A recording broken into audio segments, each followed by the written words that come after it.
Izvolite, poslužite se. Pa kumo, sad si mirna. Hoćemo da zalijemo, red je. Ja ne mogu nešto. Može valjda jedna, što se kaže, rakija je na vodi.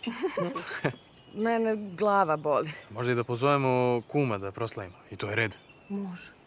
Može, pa taman nek povedi ženu. Koju ženu? Pa onu, trudnu. Ma nije to Žare, to je kum Veljko. A Žare nema trudnu ženu. Trudnu? Nema. A običnu neku. Ne, kum Veljko ima trudnu ženu. Mislim, mi ga zovemo kum, ali on neće biti kum. Biće Žare. Čuj, Žare da ima ženu koja bi htjela njega onako polupanog nikakvog. Pa samo neka luda skroz. Ajde, živeli. Hvala. Uživali. Čekaj, zar ti nisi rekla te boli glava? Iscelila mi se čudotvorno. Eto, već je krenulo na bolje. A Mene dužnost zove. Ajte.